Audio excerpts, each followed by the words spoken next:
On this episode of AV Week, we take a pause from the news and information, and we take a look at race and race relations in the AV industry. All that and more next on AV Week. This is AV Week, episode 459, recorded Friday, June 5th, 2020. Race and the AV industry. Support for AVNation is brought to you by Kramer, AV Beyond the Box, and by Chief, the global leader in commercial AV mounting solutions, and by Atlona, who invite you to think outside the booth and join them for AtlonaCom 20, a virtual trade show event opening today and continuing all June at atlonacom.atlona.com. This is AV Week, your weekly wrap-up of audio-visual news and information. My name is Tim Albright. I am your host. Typically, we would wrap up the week's information and the week's audio-visual news. Honestly, we will give you links to go to places, including our website. There are several places you can go get to find out who bought who and who has what coming up. But this week, we're going to tackle a different issue in the industry, race relations and the AV industry. On May 25th, George Floyd, an unarmed Minneapolis African-American, was killed while in police custody. Since then, protests have taken place across the country and honestly around the world.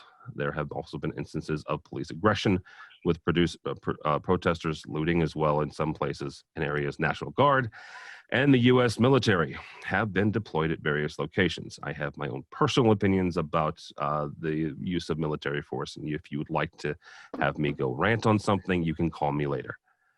This has brought the conversation of race and racism and the treatment of people of color, both here in the States as well as globally, to the forefront, and also, again, to the AV industry. So with me to talk about this issue, and I am humbled and I am thankful for their conversations this week and for their frankness this week. So first and foremost, Charmaine Torella, forget it, from Varex. Welcome, ma'am. Thank you. Also with us is Giovanni Agramonte. Thank you, sir. Thank you for having me. Absolutely. My buddy Chris Hope from the Loop Lab up in Boston. Welcome, sir. Thank you for having me. Absolutely. From across the pond, Ifat Chaudhry from CDEC. Welcome, ma'am. Thank you. From our own hallowed halls, my buddy and pal, and the woman that makes me sound smart every time I write something stupid, is Lenore and Lane, AVNation's editor-in-chief. Welcome, ma'am. Happy to be here. Absolutely. And I want to point out this is the first time that Lenore has joined me on camera, and I think that's kind of cool. And last but not least, Mr. Dave Labuska, CEO of AVIXA. Welcome, sir. Thank you. Absolutely. Thank you. So let's kick it off a little bit. And there's no right way to start this. Okay. I'm just going to be flat out honest. And I may be as raw and as real as you guys have ever seen me. I could start with the panel and give you guys the platform, and then Dave at the end, and he and I could have a conversation. I could start with Dave. That'd be fine. He's the head of AVIXA. Very, very big organization that impacts this industry. Do you start with the white guys or do you end with the white guys? And there is no easy way to do this. So I am going to ask Dave a question first before we get started. But as with any of my programs, what I have said before is the best ones of these are ones where I don't talk a whole lot. So please interject, comment, give me everything you've got. There's some conversations that I've had this week, both with Lenore and Charmaine, that I'm very thankful for.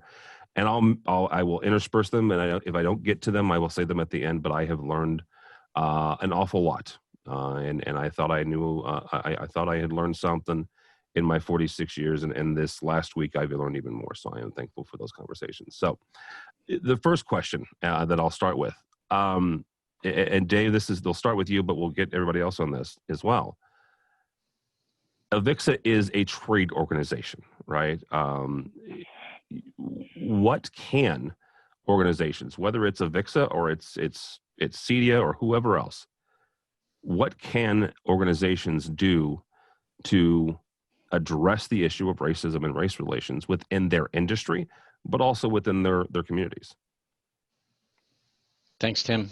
Yeah, it's been a difficult week for me too, and I try to reflect on the fact that it's a difficult week for me, but not a difficult life for me, and that this is a conversation in this week or these last couple weeks that we need to have more.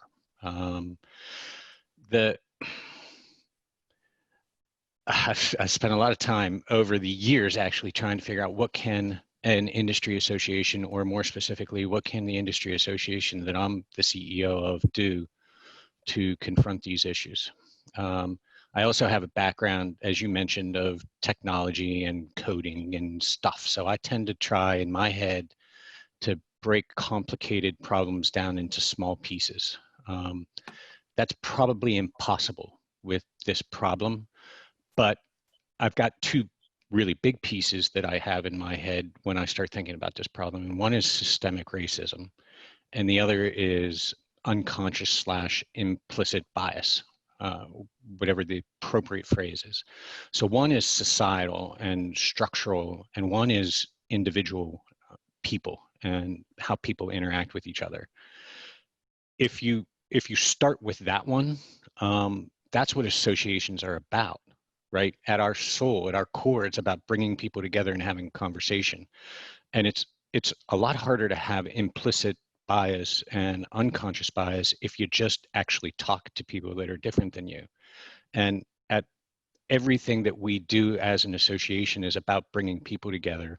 What we have to do directly is make sure or work to bringing more people of different backgrounds together, and being a catalyst for those conversations and those connections. We can never do enough of that. I think we've worked hard at it. That doesn't excuse us and get us to say, okay, check, we're done. We established a diversity council. Good, that's it. We've got that box covered. I think putting those types of gathering places, whether they're online or in place in reality, allows a conversation to start, and then that conversation can inform further conversations, and people can get. We can't solve implicit bias, but we can contribute to people connecting with each other, learning from each other, as you talked about at the outset here, and recognizing their faults, learning where they've made assumptions that are wrong, and moving forward from that point. Charmaine, one of my favorite quotes from Mark Twain is the greatest cure to racism is travel. And I'm not saying that that everybody should, get on a plane today or tomorrow. But the idea there is to, like Dave said, is to find out what other people are like, right? And to have those experiences. Yeah. Is that something that an organization can help with? Is that, like Dave said, is bringing people together, or is there something else that not necessarily organization, that an official organization, but us as industry people can do, where we go out and we purposely go out and look for people who don't look like us? The answer is yes. I mean, here is the issue as it stands today with diversity in AV, right? I've been in the technology business for over 20 years, and I just discovered today that I'm older than Tim Albright. And I said, I didn't know. She don't look it, let's just put it that way. Well, black don't crack, so.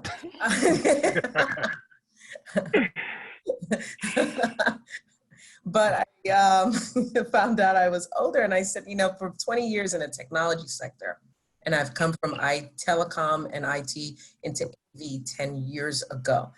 The issues that I experienced, the adversity towards diversity here in the AV industry, is more because the industry is comfortable. It's a holistic industry that's grown by mom and pop shops who are just comfortable with hiring the people they know, right? The people that worked with as roadies as the industry started, right? Started with a bunch of roadies that, would go on tour with bands and set up the sound, the gear, everything, or people that came from the military and were engineers in that aspect of life and came in and they helped to start this industry. And for a long time, holistically, they hired people they worked with, they were on the road with, they hired, it was a family affair, so the family got involved and they siloed themselves in and never looked out. And in not looking out, they missed out on a lot of the diverse talent that actually had the ability to propel their businesses much further. Because fast forward to today, a lot of the diverse AV workers are on the client side because they couldn't get satisfaction on the AV side. And a lot of those people went to, okay, I'm going to go to the client side because they appreciate me there and my diversity, and they have a diversity plan and initiative, and I get paid more and I get stock options, and screw AV, bye. And I'm gone there, or I'm going to the manufacturer's side where it's the same, right? And they're not coming back, and they now are in the seat to make decisions as to whether they're going to work with you or not. So what we have to do is we have to start outreaching, the outreach in the AV industry with the dominant group, which usually is older white men are the dominant group in our industry, have to now take the mantle of looking at ways to implement strategies.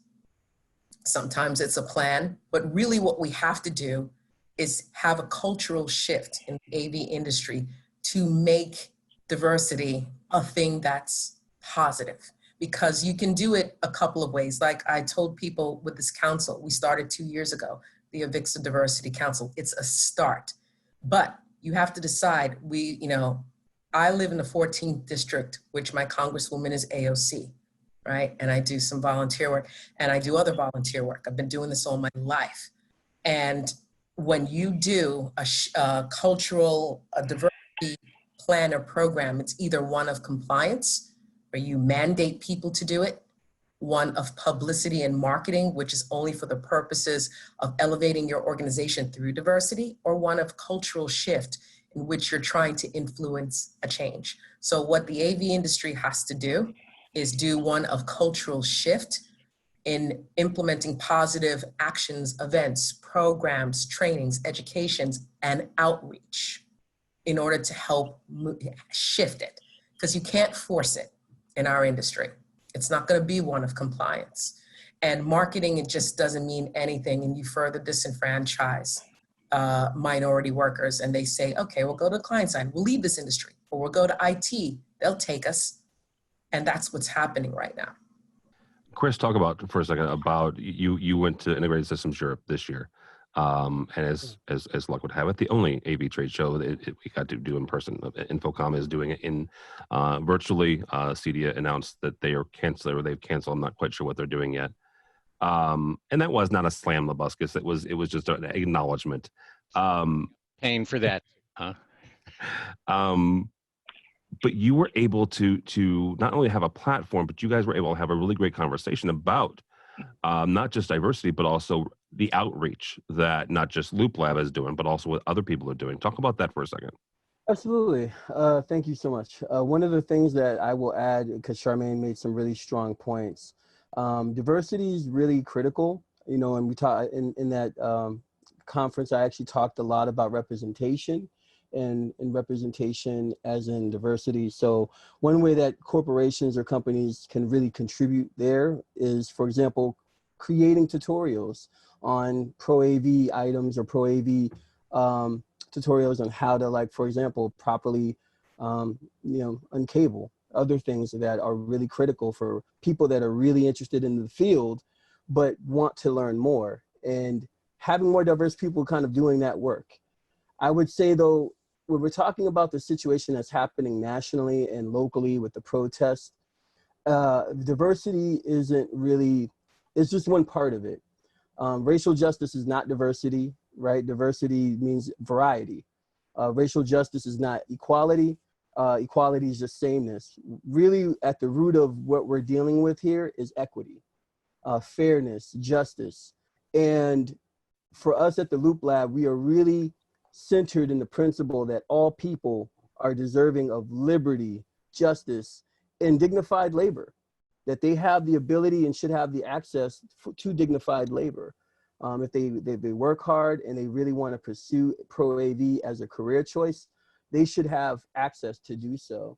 And I think that what's really happening is a Tinder has been lit in this country, where you have many people that are protesting, folks are upset.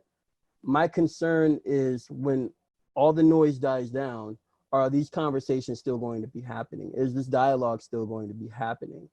We were doing equity work at the Loop Lab before there was hashtags about the recent protests.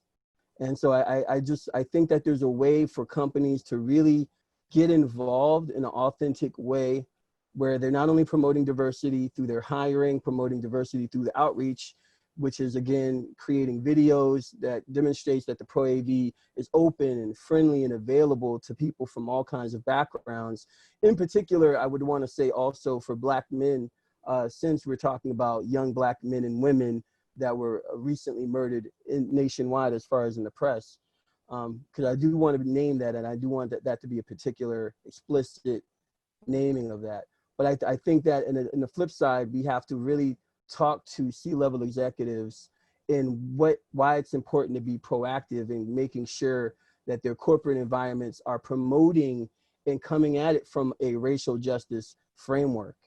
And that can be done as simple as having people that get paid to do that kind of consultancy, to do trainings. And it has to be constant. It has to be an investment. It has to be something that the company says, we see the benefit in this and what it does to our employees.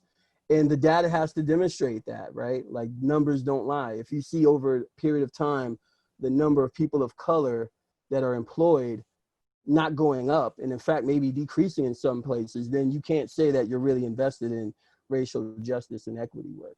So I think there's a lot of work to be done, as already been shared. But there are many ways that folks can get engaged and involved, particularly in the Pro AV space. And let me jump on that part of it too, because we had this conversation, right, David, a few weeks ago, that the other organizations that you mentioned who have invested in diversity and justice and diversity, they invest millions of dollars annually in having a diversity officer, diversity plan, and programs all year round to have staff resources to develop and maintain those plans. Unfortunately, in the AV industry, depending on the organization, they don't have that luxury, right? They don't have that kind of capital to make that investment. So it goes back to, organizations like AVIXA, how do you become the beacon, right? The guiding light to these organizations? Because the truth is, AV, we don't have that luxury. Most integrators, small, medium sized, don't. Maybe the major big ones, they do. But for the most part, a lot of our organizations are not that big and don't have that capital, right? And don't have the capital to help with training workers in general, much less diverse workers that work for them. So that's another answer and a strategy we have to develop to how do you do that, because other organizations make the investment. In AV, it's not so simple. Yeah. Giovanni, I want to bring this around to you for a second, and feel free, the rest of you, to jump in on this. This past Tuesday on social media, there was something called Blackout Tuesday. And it's where brands came out and you changed your logo, or you didn't do any social media. We here at AVNation participated in that. And the thing that I've found the last couple of days in talking to people is it was a mixed bag at best as far as response, right? When it comes to being somebody who you've grown up, with a certain level of experience, and we'll talk about different types of how I grew up and how you grew up, and this is something that Charmaine and I talked about earlier. But what is something like that when it comes to a social media from a corporate standpoint, right? What does that say? Does it say anything? Does it say that they're being, they're jumping on the bandwagon, or they're being legitimate and honest? Or is it where the proof is in the pudding, like Charmaine and Chris said, if you're not hiring people of color, then you're just doing and jumping on a social media bandwagon. So one thing with the Blackout Tuesday, one of the things that it did is that it showed globally how many people are supporting the movement. Whether or not some of the folks really are for the movement or they are for production of their company and promotion of their company, that's something that is up to that individual entity. We won't really know. But what I would say is that seeing the impact of so many Black screens and so many people not using social media for the purpose of self-promotion on that day, it just shows that whatever has been happening, the movements, the push for the people of color to be recognized, it did show the world that that's a strong force to deal with. And when I say a strong force to deal with, I mean that there are a lot of us that support and are a part of this movement. I mean, a lot of the folks that have been out there protesting, a lot of them, they're not just Blacks. You know, you have white kids that are there, you have Spanish kids, and it's just a young nation now because they grew up, in my opinion, with the hip hop culture. They're connected and they understand the culture a little bit better than the folks that were here before that. So whether a company is doing it for self-promotion, we won't know. But what will happen is that through time, that's when we will know. Because as Chris said, the proof is going to be evident in the numbers. How many people have they really hired? Me, myself, I've been an advocate for training and developing whomever needs to learn. And that's what I've done with myself. I've trained people, all types of people, male, female, color, it doesn't matter. But that's the position that I put myself on because I did see what Chris said. There weren't many people that looked like me teaching. And by me teaching, what that actually did was that it created a certain comfort level where I was able to attract a lot of these folks that felt that they didn't have an in into this industry. So it's up to the individual company and the numbers will show through time. Yeah, and there is something about that I've learned over the last 2 years about representation, right, and the importance of representation. Something, and that's something I didn't understand as a white guy, right. And I will say this 1,000 times over: there are things that I don't know what I don't know. All right, growing up the way I did, being who I am, right. I am a straight white male in the smack dab middle of the country, right. I've said it before. I'm a big fat dumb American. And but I will at least acknowledge the fact that there are things that I don't know. Lenore, and if I want to bring you in on this, Lenore and I had a conversation, like I said, when I first decided to do this week, and something that she said reminded me of a television show called Adam Ruins Everything. If you're not familiar with what this show is, this is a comedian. He goes in and goes, everything you know about a certain subject is wrong, and here's the stats and the reports to show it. And he did one on racism, and he did one. He shone the light on redlining back in the 30s and the 40s, and he did one on how gun control laws, by and large, are targeted towards African Americans and people of color. In it, the one of the characters was an African American woman, and she made the comment. She said, "It's not my job to tell white people their dumbass racist problems." And she's not wrong. Okay, let's state that. Lenore said this is a white person problem, and it is. And there's a couple of reasons for that. Number one, the majority race in the United States is white.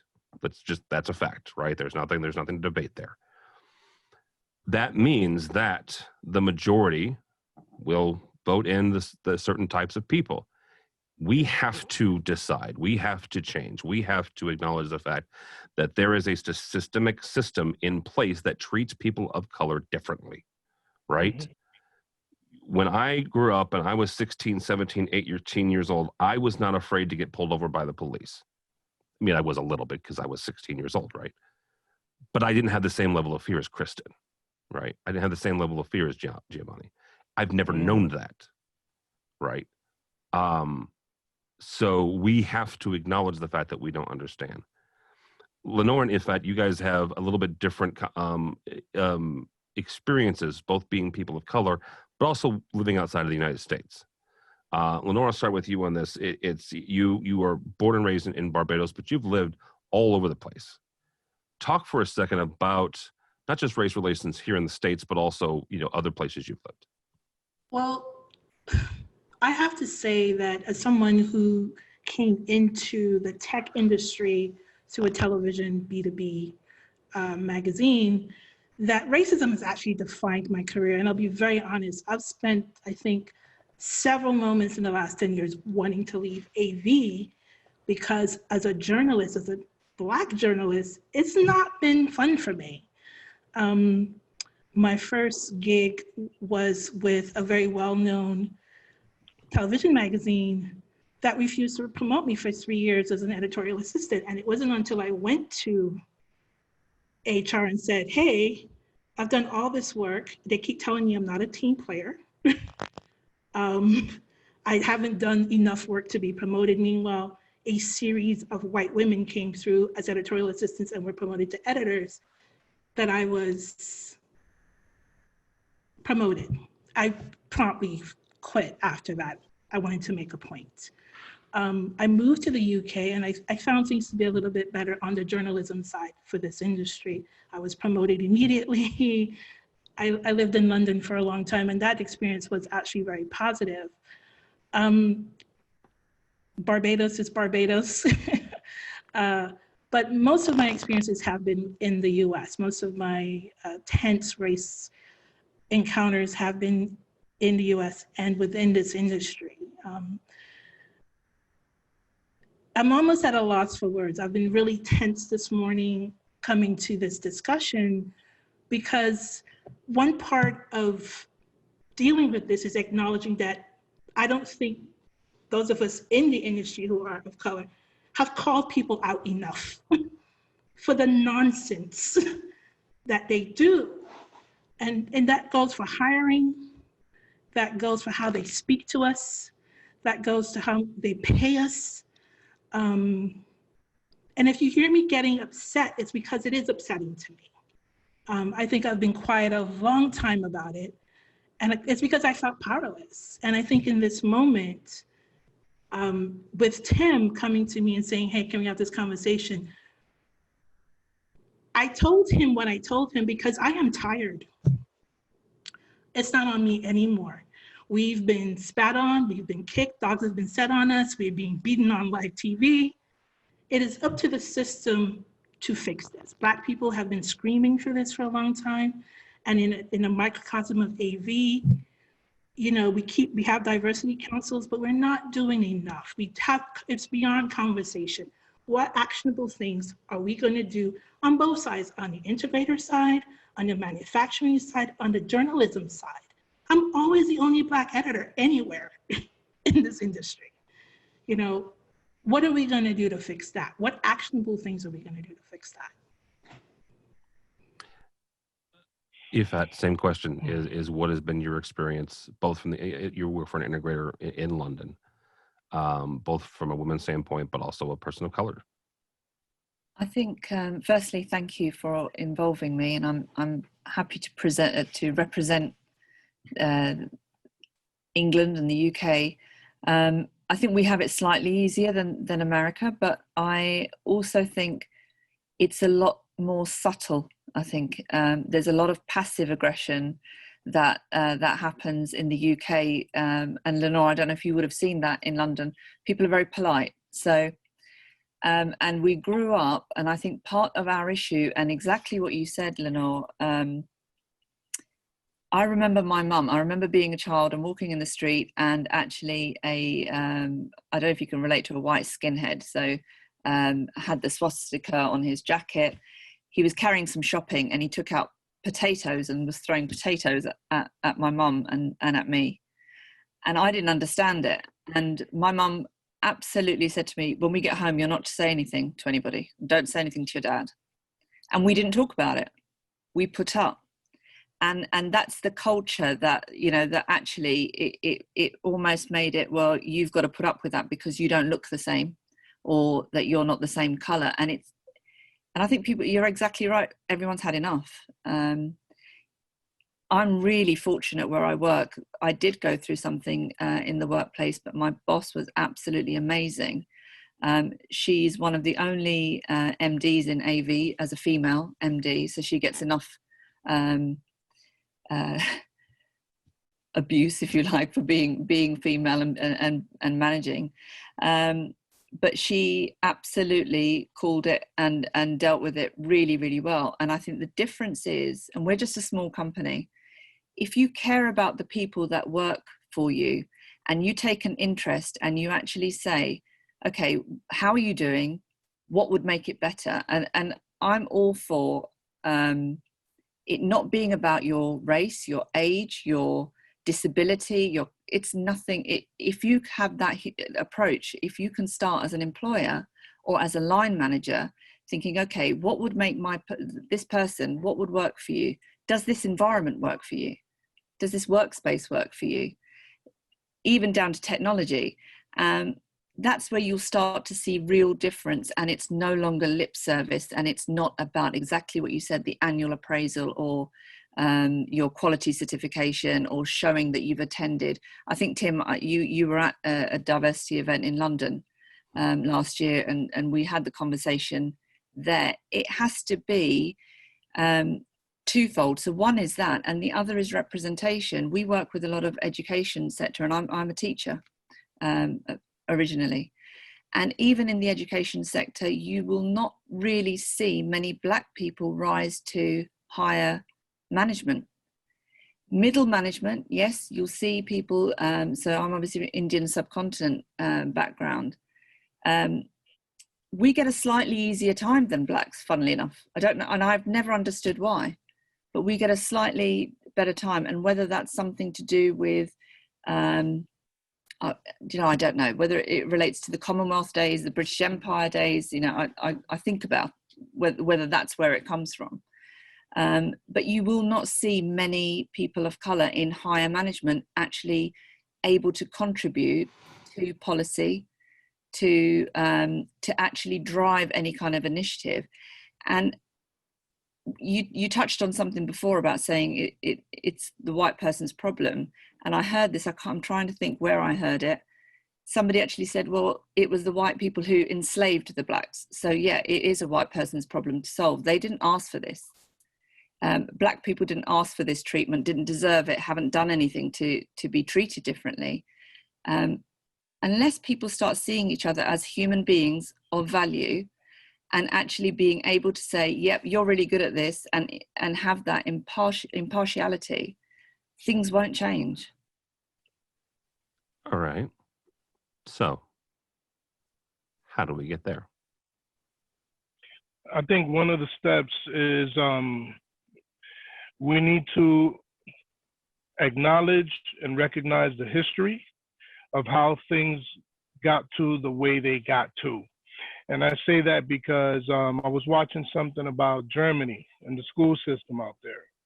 And a lot of the young kids, they are educated on the history of the Holocaust.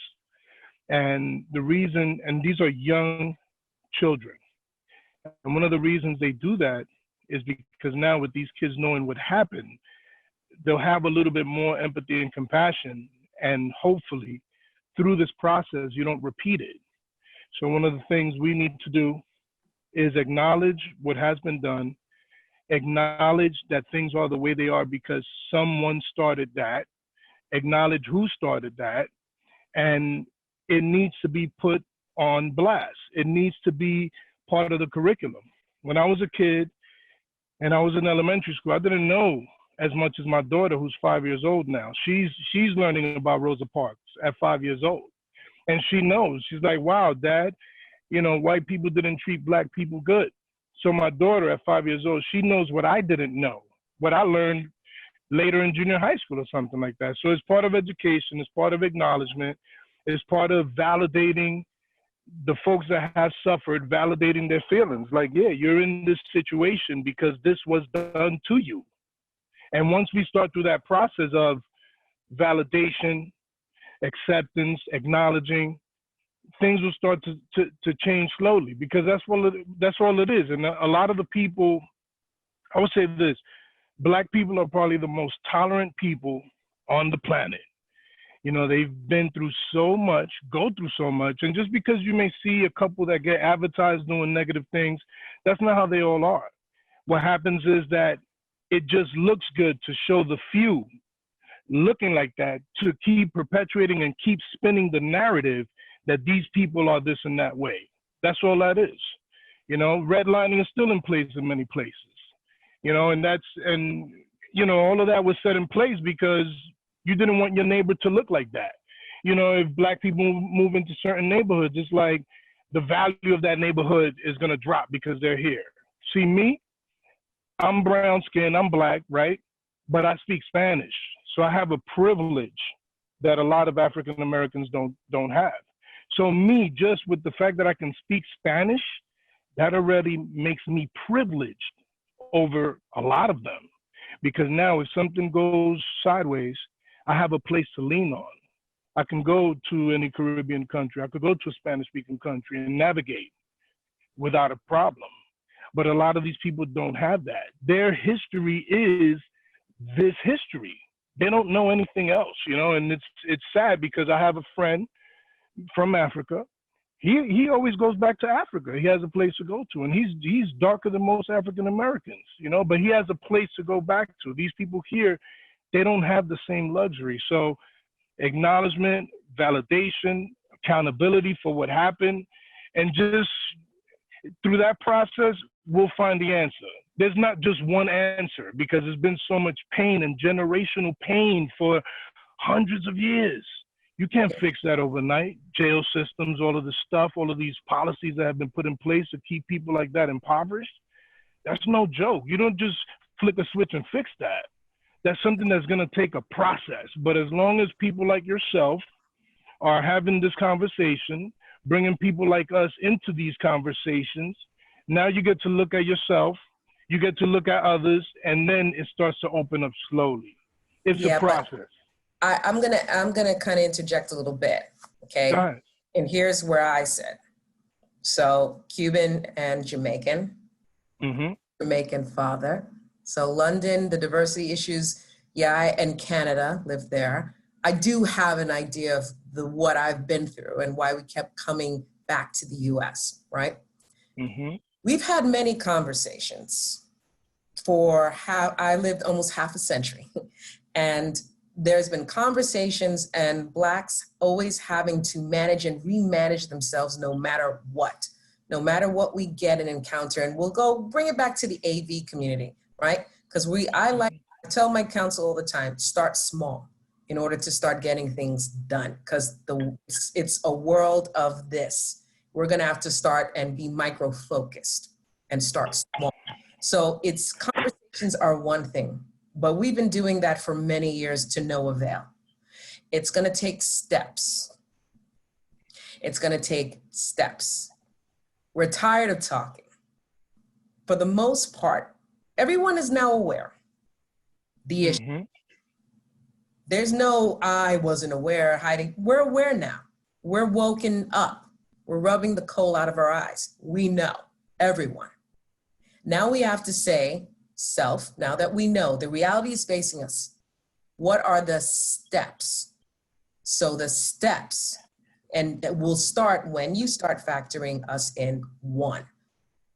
The steps are, how are you going to change what you see as a disadvantage and do outreach to make sure you're changing it? What plan do you have? What's the step? Because a conversation is just that, a conversation. This is not the first time that Black lives have been disproportionately affected in our society, and it's not going to be the last. That is truth. It's not going to be the last time. It's not going to stop. But it's the first conversation Tim had about it. It's the first. Well, I don't think it's the first conversation. That's what he said. About it. Is it, Tim? This is the first time he talked about this like this. Absolutely. This is the first time that on this program that we have talked about race in the AV community. Absolutely it is. Yeah, on the Absolutely. program, but in Yeah. your life. Oh no, absolutely not in my life. But even such, I'm still learning. Charmaine and I had a conversation this morning on the phone, and I'm gonna, I guess, out myself. I guess the best way to put this. So we've been doing this program for 9 years, and it'll be 9 years in July. And Charmaine made the comment, and you can have Mitchell edit this out if this isn't proper, but somebody asked Charmaine if why she was coming on my program this week to be a token, right? And I got, I was like, well, wait, hang on a second. She goes, because you don't have people of color, you don't have Black people on your show. And in typical, old white guy fashion, my immediate reaction is, mentally, it's like, wait, hold on there. I have people of color on my show, have them all the time. And the more that her and I are talking, the more the back of my brain's going, and I'm thinking here, I'm like, wait a minute, so have you, right? Do you? I can name on one hand, and the fact that I can name them, first of all, and secondly, I can count them on one hand, is an issue, right? So Charmaine, I will disagree with you slightly. No, I didn't know, because I didn't think about it, right? And it's not because of anything overt. It's not because I set out to make AVWeek an old white guy show. In fact, and this is not to toot our own horn, but about 2 or 3 years ago, we as a board and an ownership group said, you know what, there's not enough women voices in the AV industry and on programs like this. So we set out to include more. It was an active, conscious effort, right? So now, hopefully, at least, that more often than not, you will hear at least one woman's voice. But during the conversation with Charmaine, I realized, again, not overtly, right? This was not an overt racist act, but it was a one that actually, turned out to be somewhat racist. And the fact that I didn't have on, not for any other reason, it's just I didn't think of it. So now, moving forward, we will, right? As an organization and as a group, I will actively seek out people of color for my programs. And it's not, how do I put this? It's not pandering. It's not anything, but it's giving voice. And I said this to you all when I emailed you and asked you to be on my program. I don't have a big platform, but I have one, right? I will never sit here, and I'll never be arrogant enough to think that AVWeek or AVNation is some big, ginormous media conglomerate. We're not, right? We're blessed enough to still make a living, and we're able to hire great people like Lenore. But we're not NBC, right? We're not Comcast. We're not CNN. But I do have a platform, and the things that I can do to help further those causes that I believe in, I think that are important, I'm going to. And things like giving people of color a voice in the industry, I think is important. And so I told Charmaine that, and I'm telling you that, right? That's something that we're going to actively do. So isn't it about intent, right? Yeah. I mean, so building on a lot of this conversation, and I apologize if it was obvious I dropped somehow or another. My router decided to reboot in the middle of this CNN interview.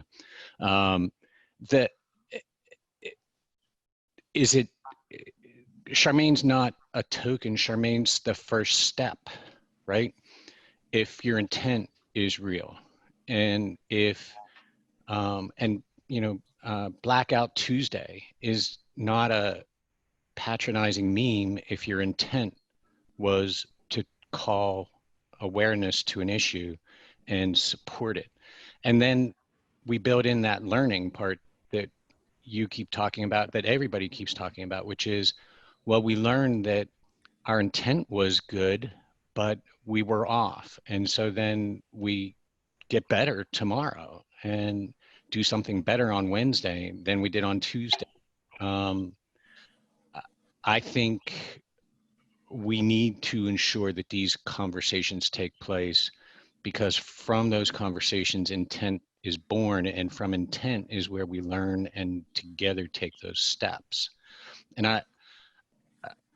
I have as much trouble talking about this at times as you do, Tim, because when this happens, I love this part about this part of the world at this point is that our lives come into every meeting that we have. I immediately go to how much of it is that I am the problem. Mm-hmm. And challenge myself about how much of the problem is me. And I think that there will always be a part of the problem that is me, but I think the fact that that's my first reaction means that I'm learning, I'm willing to learn, I'm willing to expand our efforts.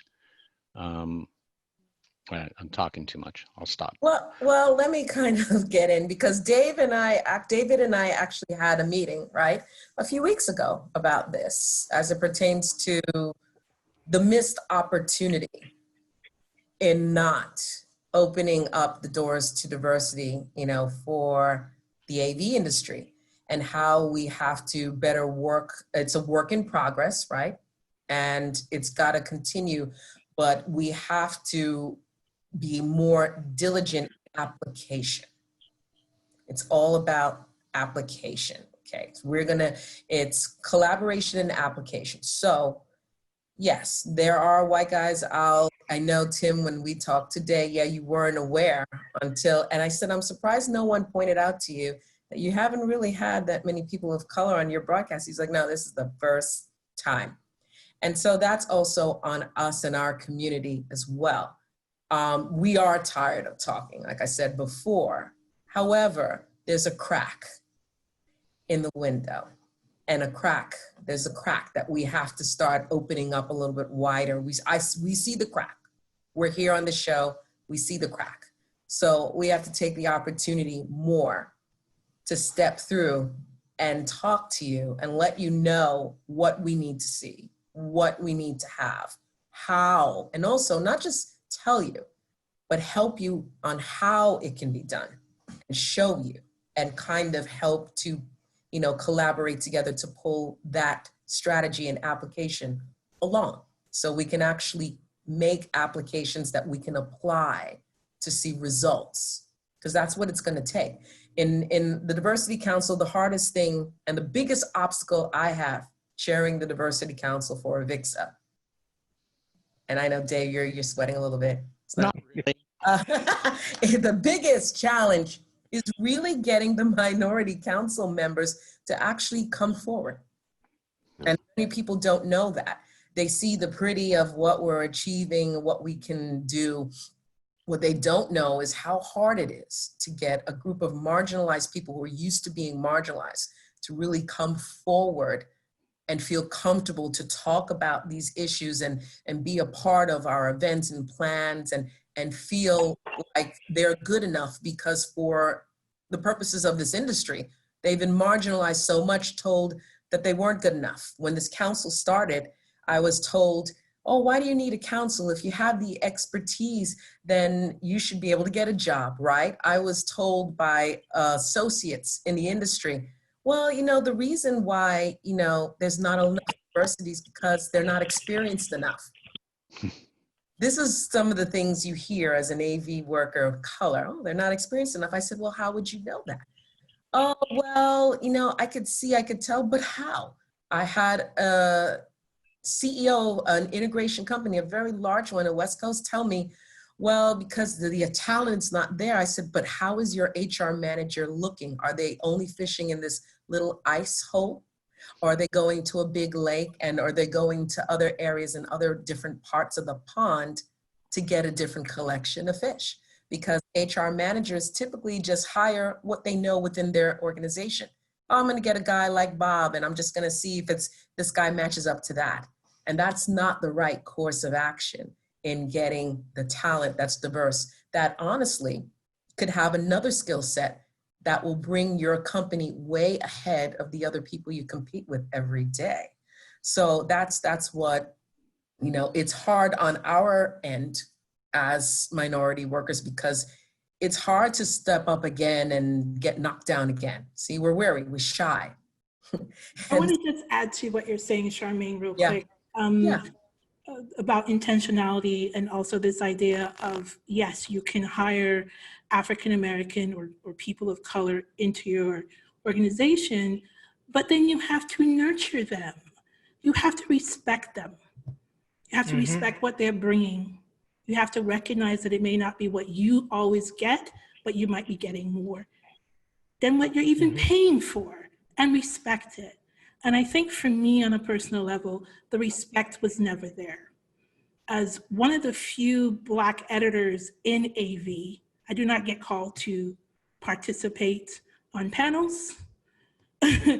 I was really promoted at all the jobs I held. I was actively disrespected on many levels up to very recently about my level of work and how I'm just not available enough, so yes, hire us, but respect us. And be our ally. Yeah. And I mean, I'm not here to lift him up, but and I will tell you, yesterday, not yesterday, but a few weeks ago, I had a meeting with a client who wouldn't accept anything I was telling him. It was my lane, my presentation, unless my male counterpart said the same thing, and then it was a wonderful idea. And I wasn't mad at the customers, because the customer is the customer. But who I was mad at were my male allies who just were complicit in, not saying anything and laughing it off and making it okay. Be my ally. Don't make it okay. And you don't have to be so strong as, oh, you shouldn't do that. I mean, it's as simple as, oh yeah, thank you. It's a great idea. Just kind of like what Charmaine, mentioned before. It's very subtle. Be my ally. Those little subtleties and will help to start turning and shifting everything around. And that's, we need you to be our allies. And our champions. Yeah, and actually celebrate the contribution that we make. Actively celebrate it, actively involve us. Charmaine, you talked about minorities not really wanting to participate on the diversity council. And I think you know why that happens. You did mention a few reasons. But it's also a weariness of, well, this is just another chat box, right? This is just another thing that we're doing to say that they're diverse, which is my issue with the Blackout Tuesday. Was I saw companies and I saw people who have actively disrespected people of color participate in that. And it was really hard for me to accept a company like L'Oreal talking about Black Lives Matter after what they did to the trans Black model when she spoke out about racism against her in 2017, to be fired immediately by L'Oreal. And then for them to come onto the Black Lives Matter in this situation and talk about they stand with us. I mean, it is important. I am glad that, some companies participated in that, but it needs to go beyond Black squares and we stand with you. Are you investing in me? In people of color? Are you, when these things happen, are you an active investor in solving the problem? Is something that I don't see enough of within AV. Yeah. Well, I believe two things are going to be happening at the same time. And one is when you have progress or when you're going for progress, sometimes the system that's in place, somehow, some way, it has to be dismantled, right? But you can't destroy everything because people need to be a part of this working frame. Let's just call it that. So the thing about what's happening, and with the Black Squares and L'Oreal, for example, this happened 2017, right? Now we're in 2020. So now in 2020, a lot of people put in the Black Squares. Yes, some people, they're really about that movement. Other people, they're part of the bandwagon. At the end of the day, the fact that awareness is being created at some level, that level of awareness that's being created starts to create change, even with the people who are not aware or the people that are totally against it. It's in their face. So it's almost like, in order to have, it's kind of like the protest, right? So the protest, I would say 90-something% of the protest is a peaceful movement. 90-something%. Then you have the other few that jump in and are doing what they're doing. That's the minority. However, the promotion goes towards that minority because it brings more attention for them to promote that little piece in order to keep ratings going. It's just the nature of how things work, in my opinion. I could be wrong, but I do believe that on the course for progress, certain things will be falling apart, need to be restructured, but those two feelings can exist at the same time. I absolutely agree with that, but I just wanted to address this idea specifically with the L'Oreal example. Yes, they can put a black square. It is incredibly important that we call people out on bad behavior. You participating is fine. It adds to the larger voice, but you cannot get away with acting as though you were not a part of this system that's in place. Well, some people change. I do agree with you that both things can exist at the same time, but it's very important. Let's look at another example that's come up, and this is in Hollywood. All the Black actors that have come forward and said, you treated us like garbage on your shows. Thank you for your black square, but let's talk about how we're gonna change what you have put in place for decades in your system. I mean, this is applicable here. We can still call it out, but we can also actively say, well, this is how I'm not just throwing anyone away. Understood. Throw them all away. I'm not saying that. Right. What I am saying is you have to make people uncomfortable. Yes. Agreed. And also right in front of our face, the industry that's right in front of our face, not applicable to the AV media industry, but the general media industry has always had issues. One and two of the big ones in particular, they like broadcasting about this all day long.